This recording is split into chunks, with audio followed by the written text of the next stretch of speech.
CS അനുരൂപരോടൊപ്പം വേദികളിലേക്ക് ചുവടുവെച്ച ഗംഗക്കുട്ടിയിന്ന് Edappally Shri Ajith അവറുകളുടെ അരുമശിഷ്യയായി violin പഠനത്തിലും സംഗീതത്തിലും മുഴുകുകയാണ്.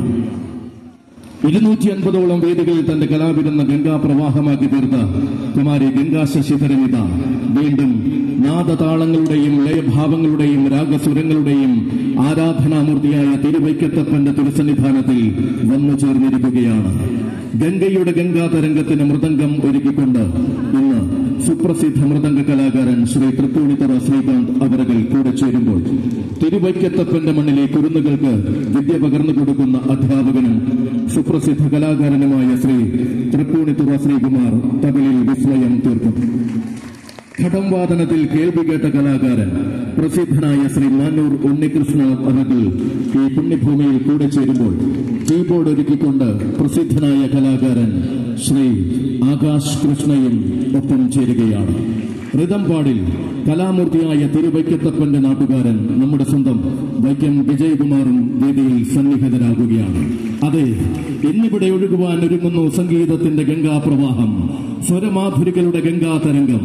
ഈ വിസ്മയം കാണുവാൻ, ഈ കൊച്ചു കലാകാരിയുടെ സംഗീതോത്സാഹന കേൾക്കുവാൻ ഓരോ ഭക്ത മനസ്സുകളെയും സംഗീതപ്രേമികളെയും തിരുവൈക്കത്തപ്പന്റെ തിരുസന്നിധിയിലേക്ക് സഹർഷം സവിനയം സ്വാഗതം ചെയ്തുകൊള്ളുന്നു. നിറ കയ്യടികളോടുകൂടി നമ്മുടെ കൊച്ചു കലാകാരി ഗംഗക്കുട്ടിയെ ഹർഷം സ്വാഗതം ചെയ്തുകൊള്ളുകയാണ്.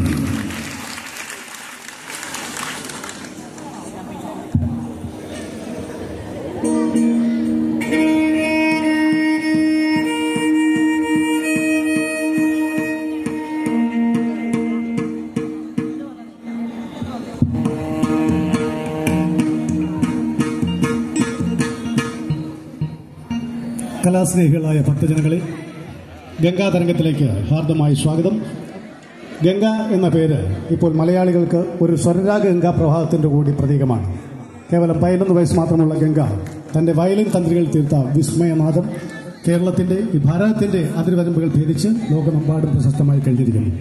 4-ാം വയസ്സ് മുതൽ വയലിൻ അഭ്യസനം തുടങ്ങിയ ഗംഗ തൻ്റെ തനതായ ശൈലി കൊണ്ട് ജനഹൃദയങ്ങൾ കീഴടക്കി.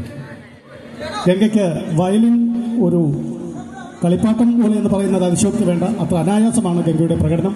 ഇതിനോടകം 100 കണക്കിന് വേദികളിൽ ഗംഗ കാണികളുടെ കണ്ണും ഹൃദയവും കവർന്നു. ഇപ്പോൾ